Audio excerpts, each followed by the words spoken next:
Get on your knees, old woman. Nobody wants you. The words cracked across the dusty street like a whip.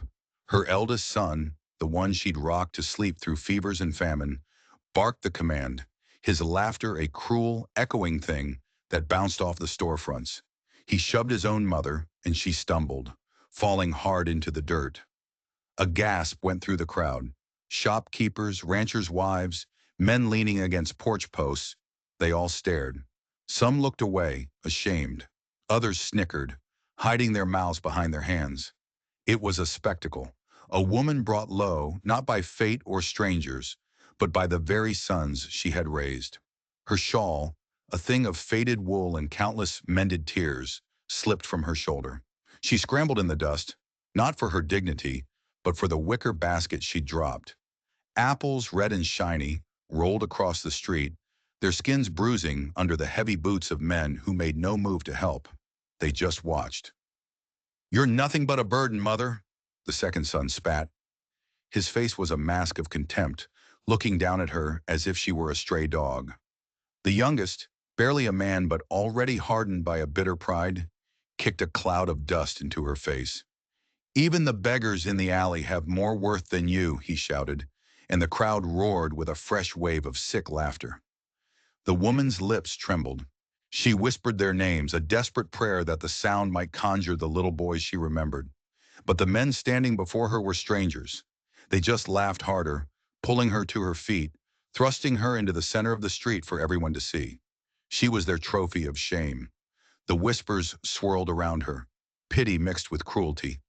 Then, a door on the far side of the street creaked open.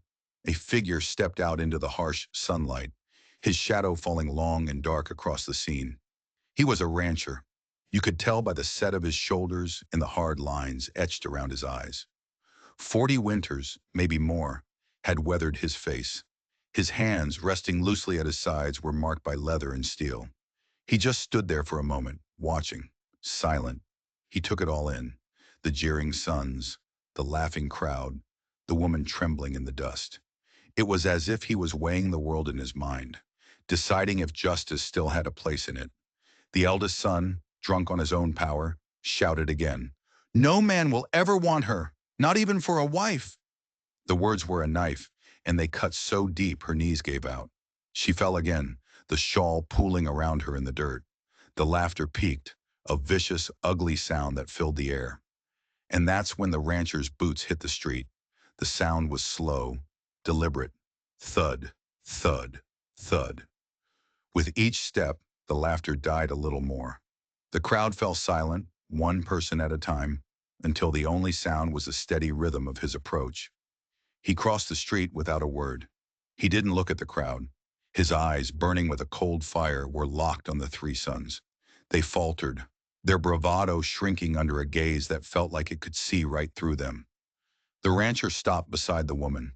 She cowered, expecting another blow, another insult. But he didn't touch her. Instead, he bent down, his movements slow and gentle. He picked up the fallen shawl, dusted it off with his calloused hand, and draped it back over her shoulders. It was a gesture of such profound respect it was like he was crowning a queen. His arm slipped under hers and he lifted her to her feet. His strength was unyielding, but his touch was tender. The crowd leaned in, holding its breath. And then the rancher's voice rang out, sharp and clear and raw. "This woman is not forsaken," he declared, his words cutting through the stillness. "She's mine now, and she's my bride." A collective gasp ripped through the town. Wives covered their mouths with their hands. Men started muttering to each other, their eyes wide. The three sons just froze, their faces a perfect picture of disbelief. They looked like they'd been struck by lightning. The rancher didn't wait for their reaction. He guided their mother to his horse, which stood waiting patiently at the hitching post. In one fluid motion, he swung her up onto the saddle, then mounted behind her. It happened so fast, so smoothly. It was like watching a scene from a play, something that had been destined to happen all along. The woman clutched the shawl, her fingers trembling. Tears streamed down her face, but they weren't tears of shame anymore. They were tears of something that felt dangerously like hope. The horse stamped its foot, and the crowd parted like the sea, a stunned, silent wave of people. Her sons finally found their voices, shouting after her, their words shrill with panic and confusion. But the only answer they got was the steady clop of hooves carrying her away. The rancher held her steady, a silent guardian who had claimed her dignity in front of the whole world. The street that had mocked her just moments before was now utterly quiet. Every eye followed them, every whisper died on the tongue. They all knew in that gut-deep way, you know things that matter, that their town would never be the same again. The silence didn't last long. As the horse carried them toward the edge of town, the dam of shock broke, and the street erupted in a clamor of outrage and disbelief. At the center of it all were the three sons. Their faces, once twisted with cruel laughter, were now pale with fury. They shouted that no man could just take their mother. They screamed that she was theirs, theirs to shame, theirs to cast aside, theirs to control. Their words dripped with the ugly arrogance of children who had forgotten what it meant to be grateful. The rancher didn't turn back. He just kept his arm wrapped firmly around the woman's trembling frame, his presence a silent shield. But with every hoofbeat, it felt like a line was being drawn in the dust, a line separating the people who could live with cruelty from the ones who couldn't. She wanted to ask him why he had done it, why he had chosen her. But her lips wouldn't form the words. The memory of her son's laughter was still a fresh burn in her chest. Whispers followed them down the street. Why her? Why that old widow? Why the heavy one? The cruel questions floated on the air, but there were other whispers too. Some people lowered their eyes, a deep shame settling in their hearts. They had laughed along. They had stood by and done nothing. They reached the livery at the end of the street, and the rancher dismounted. He lifted her down with a gentleness that was so foreign it shocked her. No one had touched her with care in years. When her feet were on solid ground, she swayed, clutching her shawl as if it were the only thing holding her together. "You can't mean it," she whispered, her voice cracked and raw. "You can't claim me. Not in front of everyone. Not when my own sons have thrown me away." He looked at her then, really looked at her. He saw the lines of hardship carved into her face, the humiliation clouding her eyes. But he also saw a stubborn spark still glowing deep inside.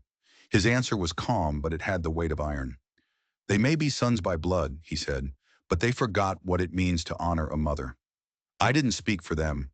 I spoke for me." The words hit her like a physical blow, stunning her into silence. She shook her head as if trying to refuse the hope he was offering. But the crowd was pressing in again, their mutters and jeers a suffocating blanket. The rancher picked up her basket of bruised apples from where it lay on the horse and led her into the cool shade of the livery. "I will not let them spit on you again," he said, his voice low but fierce. "Not while I draw breath." Just then, the crowd parted, and her sons pushed through. Their faces were red with rage. They demanded he release her.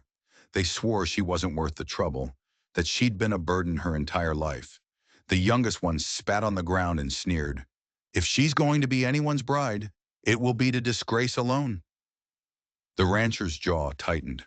His hand drifted down, brushing the grip of the revolver at his hip. He didn't draw it, but the message was clear. His words carried more than just sentiment. The murmurs from the crowd grew louder, more agitated. Even the sheriff, drawn by the commotion, had appeared at the far end of the street.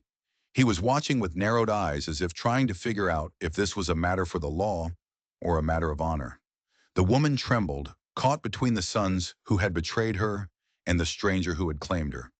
She tried to speak, to stop this, but no words came out. Only silent tears slid down her cheeks. The rancher turned to face her sons, and his voice cut through the noise, sharp enough to silence them. "She came from your blood, and you threw her in the dirt," he said. "You'll not touch her again. Not as long as I stand." The sheriff's presence kept the crowd from becoming a mob, but it was the rancher's unyielding stare that pinned the sons in place. The weight of his claim settled over the street, heavy and undeniable, and everyone watching was left with the same chilling thought. His defiance had just planted the seeds of bloodshed. Because shame like that, witnessed by an entire town, doesn't just fade away. It festers, and then it kills. By nightfall, the story was everywhere. It spread like a brush fire, carried on whispers in saloons, over sewing circles, in the smoky back rooms of shops where men played cards. Every retelling made the son's humiliation sharper and the rancher's motive more mysterious. Why would a man like him, a man known for his solitude and his rough, unyielding ways, claim a widow disgraced by her own children? In the small room he'd rented for her above the livery, she sat on the edge of the bed. She still clutched her shawl, unable to erase the image of her apples rolling in the dust, her son's laughter echoing in her ears. The rancher hadn't said much since his public declaration, but his presence filled the room. It was steady, unshaken, like the mountains that loomed beyond the town. Outside, her sons were raging. Their pride, wounded and bleeding, had turned into threats. They swore to anyone who would listen that the rancher had stolen their mother. They said she was no prize, but a curse. They promised they would see him ruined for shaming them in front of the whole town. Some men scoffed at their talk, but others nodded grimly. In this part of the country, pride often mattered more than blood. And losing face in front of your neighbors could turn ordinary men into desperate beasts. She had to tell him. She had to make him understand the danger he was in. She tried to speak, to tell him to let her go before their fury destroyed him. But when she opened her mouth, he just shook his head. He handed her the basket he had rescued, its apples bruised but whole. "This will not be the end of you," he said softly. "You are more than their shame." The words sank into her soul like warm sunlight after a long, cold storm. For a single, dizzying moment, she felt the strength of what it meant to be chosen, not cast aside. But the fear came rushing back when a stone hit the shuttered window with a loud crack. Voices shouted threats into the night. The rancher rose to his feet, his broad frame outlined by the single lantern. He pulled the revolver from his belt.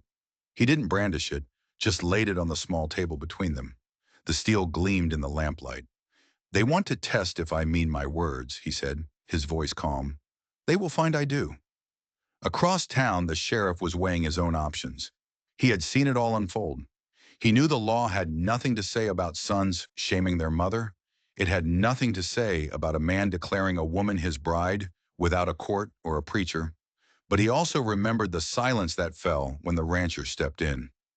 He remembered the way decency had trembled on a knife's edge in that moment, and he couldn't help but wonder if what the rancher had done wasn't a truer form of justice than anything written in a law book. Back in the room, she wept quietly into her shawl. She was grieving the loss of the son she had raised, but she was also filled with a terrifying awe. A stranger had risked everything to lift her from the dust. When she finally found her voice, she whispered the question that had been burning in her mind. "Why? Why me?" The rancher sat down heavily in the chair across from her. He held his hat in his hands, turning it over and over. He didn't answer with flattery or false promises. He answered with the truth. "Because I saw a woman worth keeping," he said, and no one else had the courage to say it. Her heart lurched. No words in her entire life had ever struck her so deep. But outside, the voices grew louder, angrier. The night was coiling, ready to strike. She clutched the bruised basket to her chest, the only anchor she had left in a world that seemed determined to strip her of everything. The morning light crept through the cracks in the shutters, painting golden bars across the wooden floor. She hadn't slept. She still sat clutching her shawl, her eyes hollowed out by memories she had never intended to share. The rancher sat at the table, a silent sentinel. His revolver lay next to a plate of bread he hadn't touched. His steady presence finally broke the dam of her silence. The words came pouring out, a torrent of pain and sorrow. She told him about the years when her husband was alive. He had been a kind man, a man who worked the soil until his hands were as hard as stone, a man who had looked at her, with her heavier frame, and seen only beauty. He had sworn to her that her worth wasn't measured on a scale, but in the depth of her devotion. Then the fever came, swift and merciless, and took him in less than a week. It left her with 3 young sons, a mountain of debt, and a homestead that was already failing. At first, she did everything. She sewed by candlelight until her fingers were raw. She worked the fields alone until her back screamed in protest. She bartered her bread for tools, her strength for another day. But poverty has a way of twisting things. It twisted her sons. Year by year, it scraped away their tenderness, leaving behind a bitter resentment where love used to be. When men in town made cruel jokes about her size or her struggle, her sons stopped defending her. Eventually, they started laughing along. It was as if by joining the mockers, they could escape the shame of their own poverty. She told him about the nights she cried alone, the sounds swallowed by the vast empty prairie. She told him about the days she worked until her hands bled, while her sons just scowled and complained that she had nothing better to give them. The rancher listened. He didn't interrupt. He just sat there, his jaw tightening, his eyes burning with a quiet rage. It wasn't a rage directed at her. It was for her. It was for the betrayal she had suffered, not from strangers, but from the very flesh and blood she had brought into the world. Outside, the town was stirring. Men were gathering at the saloon, rehashing the previous day's spectacle. Some said the rancher had gone mad, claiming a woman her own sons had cast off. Others muttered that maybe a little madness was just what the town needed. For too long, they had all stood by and watched cruelty unfold, and they had done nothing. The sheriff paced the boardwalk, the law books in his office offering no guidance for matters of the heart, for matters of honor. And the three sons, they swaggered through the streets, boasting to their friends that they wouldn't let their mother shame them any further by pretending to be some man's bride. She lowered her head, the shame of her own story a heavy weight. She whispered that maybe she should just leave town, walk up into the hills and disappear. But the rancher rose from his chair so suddenly the wood scraped loudly against the floor. He picked up the basket of bruised apples and set it on the table in front of her. He gently took her hand and pressed it to the basket. "They took your pride, and they tried to crush it," he said, his voice firm. "But pride can be gathered again, just like these apples. Bruised is not broken." Tears welled in her eyes. No man had spoken to her with such kindness, such understanding in years. She looked at his face and saw not pity, but recognition. He knew what it was like to be stripped of everything, to survive on stubborn truth alone. But just as a flicker of hope began to warm her, the voices in the street below swelled into an angry roar. It was her sons. They were calling her name, their voices thick with fury, and she knew with a certainty that chilled her to the bone that the past she had just confessed was about to ignite the present. Because men who are shamed in front of a crowd don't just forget, they seek vengeance. And when pride is wounded, blood is never far behind. The shouts outside grew so loud the shutters began to rattle in their frames. The rancher strode to the window and threw them open. Down below, the three sons stood in the middle of the street. A crowd had gathered behind them, drawn by the promise of more drama, more conflict. The sons' faces were masks of pure fury, a rage born not of grief, but of something much darker, much uglier. And then the eldest son raised his hand, waving a folded piece of paper high in the air. The truth, when it came, was a poisoned dart aimed straight for her heart. He shouted that their father, before he died, had left the homestead to her. The deed was in her name, signed and sealed. As long as she was alive, the land, the house, the tools, everything belonged to her. And in that one terrible moment, everyone understood. Their cruelty in the street hadn't been a sudden, spontaneous act of spite.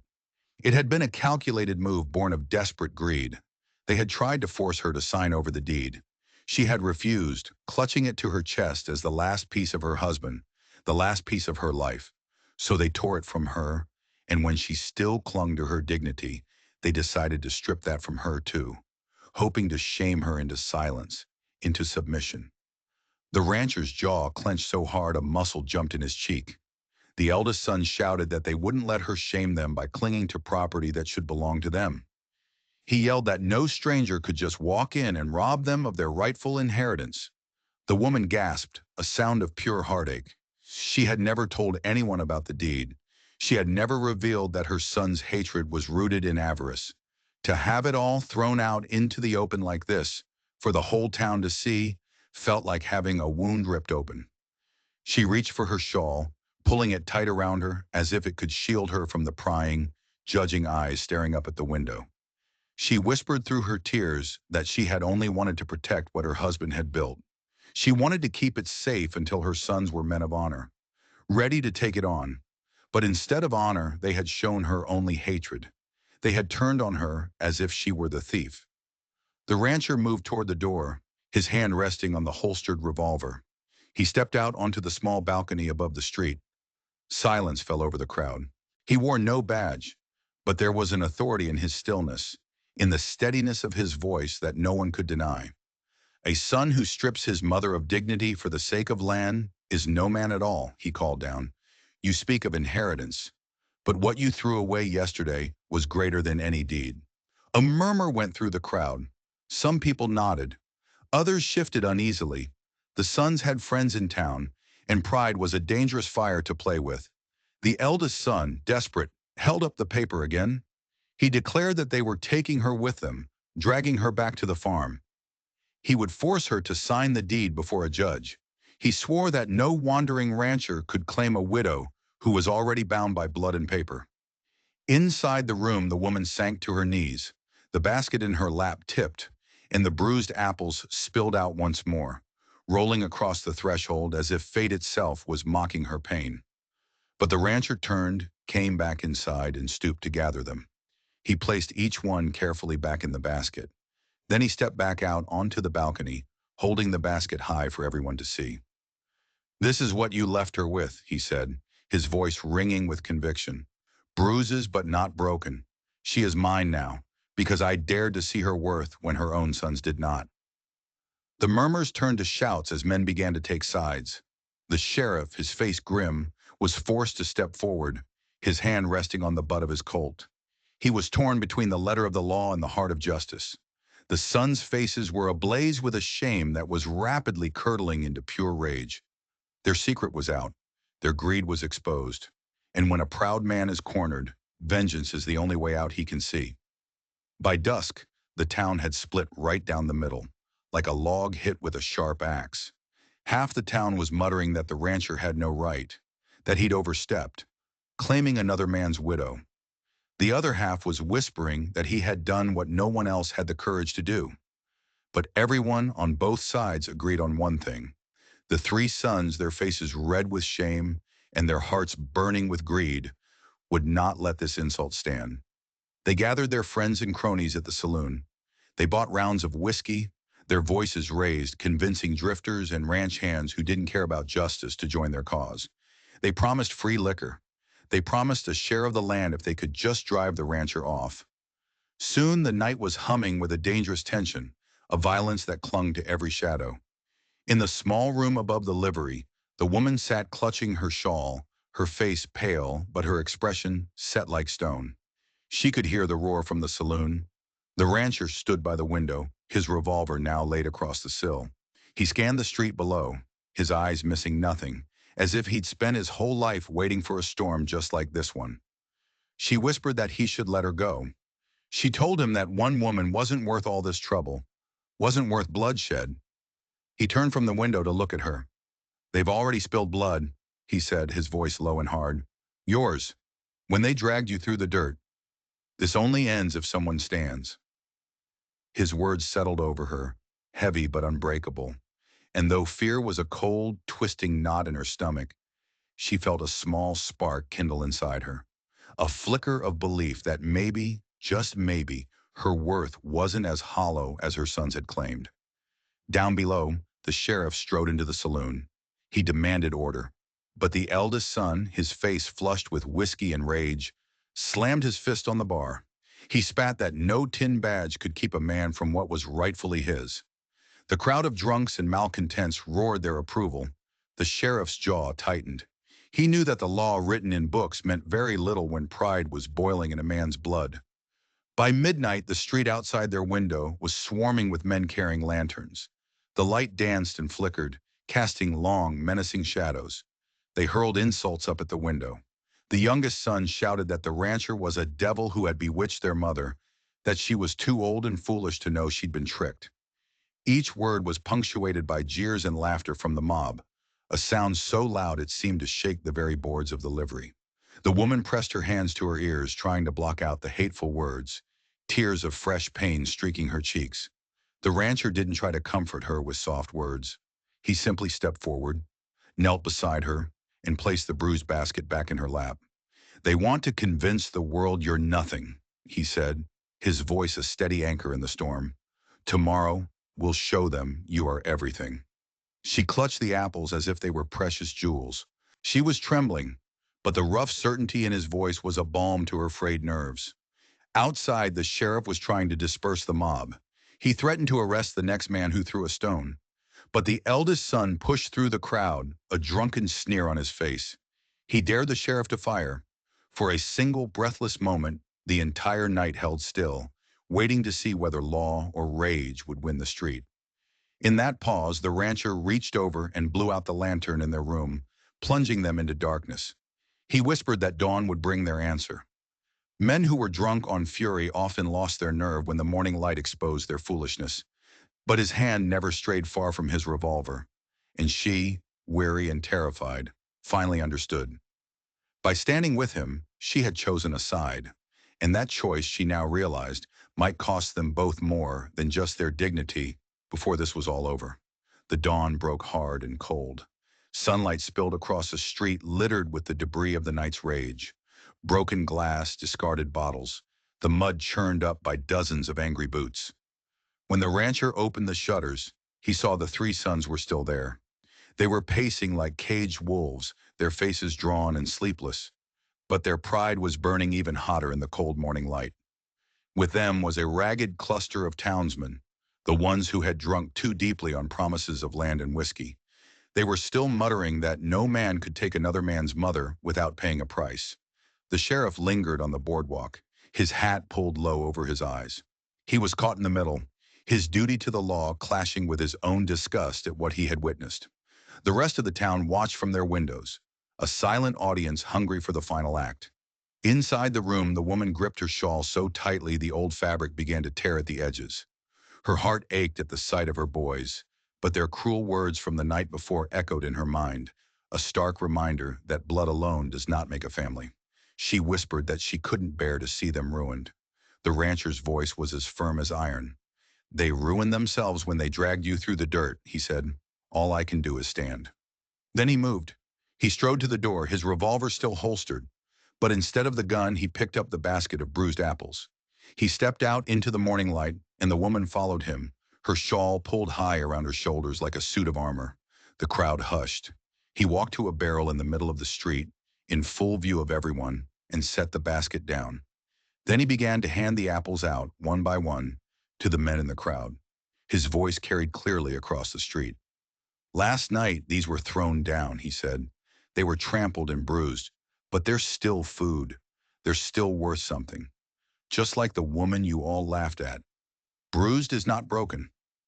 A ripple of discomfort went through the crowd. Men shifted their feet. Wives peered from behind their curtains. The sons' faces turned a deep, blotchy red. The rancher's simple act had exposed the ugliness of their own, and they knew it. Even as they snarled denials, the rancher's quiet dignity was turning the crowd against them.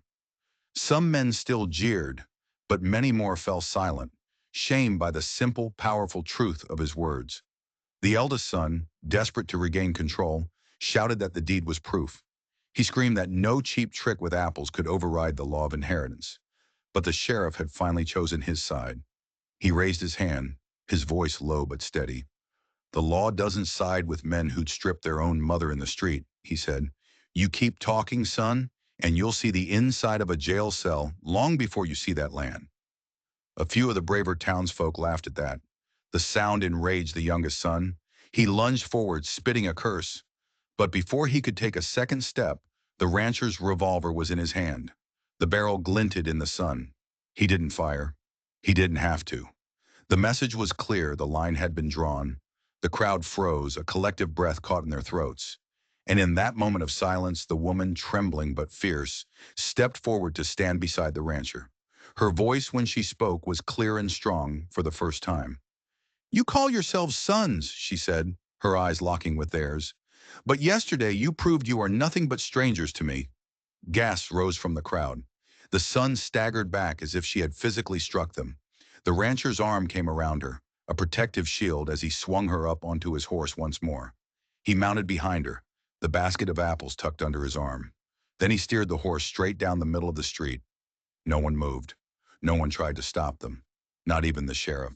A choice had been made, not just by them, but by the whole town. The air burned with tension. Every eye followed them, knowing that what happened next would either crown the ranchers' defiance with victory or plunge the town into a final, bloody confrontation. The horses' hooves rang out like gunshots on the hard-packed dirt. The woman clutched the rancher's waist, her torn shawl fluttering behind them like a battle flag.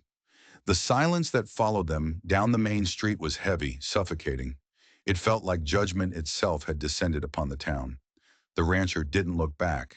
He rode until they reached the big trough by the blacksmith's forge, where steam curled up from the hot coals.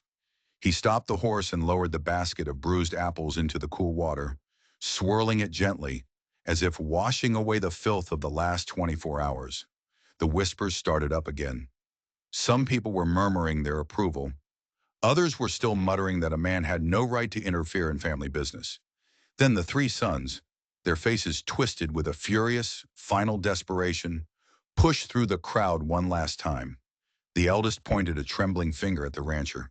His voice cracked. "You think this little stunt makes her less ruined? She'll never be yours, cowboy. She'll never be anything but what we made her."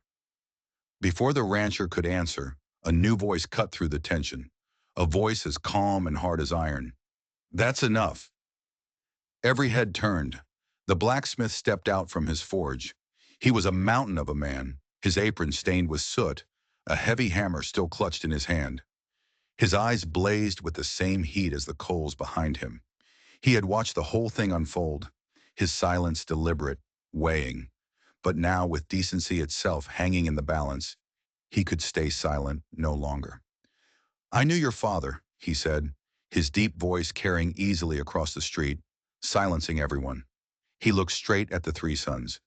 "And he would spit in his grave if he could see what his boys became. A man's worth isn't in his land or in his pride. It's in how he guards the people who are weaker than him. That woman bore you. She gave you her years, her strength, and her blood. And you stripped her bare in the mud for everyone to see." A fresh wave of gas rippled through the crowd. Women pressed their faces against window panes. Men shuffled their feet, unable to meet the blacksmith's fiery gaze. The sheriff, his face like stone, didn't move to stop him. The blacksmith was speaking a truth that went deeper than any law. The sons faltered, their bravado finally cracking under the weight of this new condemnation. But the youngest, defiant to the end, spat in the dirt. "She's old," he sneered. "She's weak. She's nothing." At that, the blacksmith lifted his hammer high and brought it down on the anvil with a deafening crash. Clang! The sound shook the street. Sparks flew. Children cried out in alarm. "Nothing!" the blacksmith roared, his voice thundering over the ringing steel. "Then why do you fear her so much? Why does the sight of her, standing here clothed and proud beside a man who respects her, burn you like fire?" The rancher's hand tightened on the reins, his eyes sweeping the crowd. He saw heads nodding. He saw shoulders straightening. He saw the shame in their eyes cutting deeper than anger. He knew in that moment that the tide had finally irrevocably turned. But the danger wasn't over. Cornered animals are the most dangerous. And in the eyes of the three sons, a new plan was flickering to life. A plan that had nothing to do with words and everything to do with violence. The sheriff saw it too. His hand dropped slowly, deliberately, to rest on the butt of his revolver. His message was silent but clear. "Cross this line, and you'll be buried on the hill with better men than you." The woman, trembling but resolute, drew her shawl tighter and lifted her chin. Her voice was as steady as the blacksmith's anvil. "I am not yours to shame," she declared. "I am not yours to claim. Whatever happens next, I am free." The crowd hushed again, caught between awe and fear. The three sons exchanged a single, desperate glance. A decision was made in that shared look. The air grew sharp and thin, and it felt like the entire town held its breath, waiting for the explosion they all knew was coming. The tension broke, not with a word, but with a howl. The youngest son lunged forward, shoving past the stunned sheriff. A knife appeared in his hand, the blade catching a wicked glint of morning sun as he charged straight for the rancher. The crowd screamed. People stumbled backward, scrambling to get out of the way. In a flash, the rancher was off his horse, pushing the woman behind him, his revolver drawn and leveled. The cold, dark mouth of the barrel stopped the boy in his tracks. But before the silence could settle, the other two sons surged forward. Their pride was so twisted, so poisoned, it was driving them headlong into their own destruction. Their fists were clenched, and they were shouting that they would not let their mother disgrace them for another second. The sheriff moved to intercept them, but the crowd had become a chaotic, shifting mob. Some men, the sons' friends, grabbed the sheriff, holding him back. Others, drunk on the violence of the moment, were egging the sons on. Suddenly, the street was pure chaos. Boots stomped, curses flew, hands reached out to push and pull and strike. The woman fell to her knees by the horse's flank, clutching her shawl to her chest. She cried out their names, but her voice was lost in the roar. The blacksmith, his hammer still in hand, planted himself beside the rancher, a human wall of muscle and iron. "Back off, boy," he boomed. "Back off before you do something you can't undo." But they were beyond listening. Rage was a blindfold. The youngest son's knife flashed as he tried to dart past the rancher's guard. In that same heartbeat, the rancher fired. The bullet kicked up a puff of dirt inches from the boy's boot. The thunderous crack of the shot silenced the mob for a single, shocking second. "One more step," the rancher growled, his voice a low, deadly promise. "And the next shot doesn't miss." The crowd froze, but the sons, their eyes red with shame and fury, just shouted louder. They spat that they'd see him hang, that no stranger could rob them of what was theirs. The sheriff finally tore himself free from the men holding him. His own revolver was drawn now, the silver badge on his chest catching the light. He roared over the din, "Enough! Any man takes one more step, and I'll fill this street with bodies." The mob wavered. Men glanced at each other, weighing their drunken pride against the cold, hard reality of steel. Slowly, the noise died down, until only the ragged sound of heavy breathing and the shuffle of boots remained. The rancher stood tall, his revolver held steady. The woman clutched her basket of apples as if it were the last piece of herself she had left to guard. The sheriff's voice dropped, grim and final. "This town has seen enough shame," he said. "Stand down or hang for it." The eldest son sneered, spittle flying from his lips. He held up the deed again, waving it like a weapon, but his hand was trembling so badly the paper rattled. The woman rose to her feet, her shawl falling open. Her voice, clearer and stronger than it had been in 20 years, cut through the standoff like a blade. "You call me nothing," she said, looking each of her sons in the eye. "But today you stand with nothing. I am not yours. I never was." Her words struck like a whip. The crowd gasped, and the deed, the cause of all this pain and greed, slipped from the eldest son's numb fingers and fluttered down into the dust. For one long, silent moment, the street teetered on the brink of bloodshed. The son's rage boiled. The sheriff's gun was ready. The rancher's eyes burned like fire. Everyone knew the final moment had come. Either pride would claim its victory, or dignity would be reborn in the very dirt where it had been cast down. The deed lay in the dust between them, a stained and crumpled testament to their greed, exposed for all to see. For the first time, the three sons hesitated. Their rage, which had burned so hot, finally began to crumble under the heavy, silent judgment of the crowd. The murmurs that rippled through the onlookers were no longer jeers aimed at the woman, but whispers of shame directed at them. The sheriff stepped forward, his revolver still in his hand but lowered now. His voice was cold as a winter grave. "Pride makes fools," he said, his eyes hard on the sons. "But stripping your own mother in the street makes monsters. You'll answer for it, here and now." The eldest son opened his mouth to speak, but no words came out. His tongue felt thick and useless. The same crowd that had laughed at his cruelty was now glaring at him with open disgust. A woman from the bakery stepped forward and spat at his boots. Then another, and another. Their scorn hit harder than any bullet could have. The youngest son, his face ashen, dropped the knife he was still clutching. It clattered on the hard-packed earth, the sound unnaturally loud in the silence. His bravado had completely drained away, leaving him looking like what he was, a lost, hateful boy. The second son simply bowed his head, finally understanding the terrible truth. They hadn't just lost their claim to the land. They had lost their claim to being men. The rancher, his revolver still steady, finally holstered it. He stooped down, picked the deed out of the dust, and brushed it clean with his hand. He walked over to the woman and handed it back to her. Her trembling fingers closed around the paper. Her shawl slipped from her shoulders as she pressed the deed to her heart. Tears streamed down her face, but they were not tears of sorrow anymore. They were tears of a relief so fierce it felt like taking a breath after being held underwater for too long. The sheriff gave a curt nod. With a gesture, he signaled two of his deputies. They moved in and seized the sons.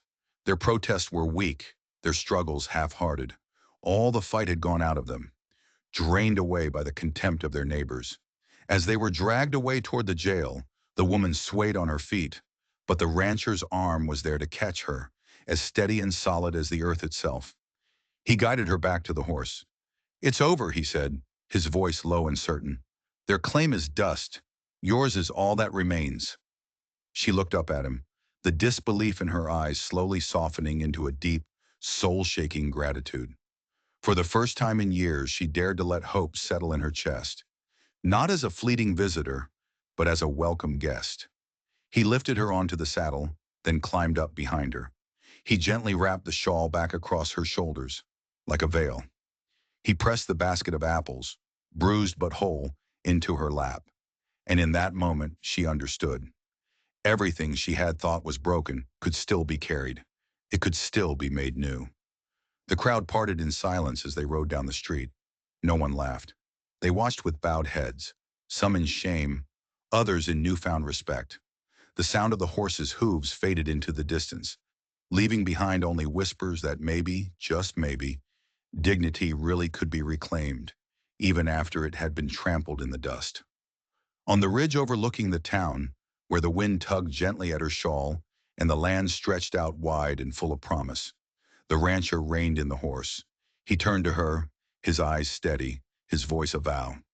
"No one will call you nothing again," he said.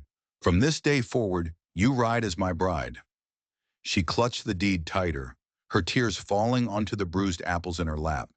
And in that simple act, with the shawl across her shoulders and the basket in her hands, she felt whole again. Her sons had cast her aside, but a stranger had chosen her. And she was just beginning to understand that choice was a love deeper and truer than blood had ever been. If you enjoyed this story, don't forget to like, share, and subscribe for more tales of justice from the Old West. She clutched her shawl and the bruised basket as if they were treasures. If you had been there, would you have stood beside her when even her sons turned away?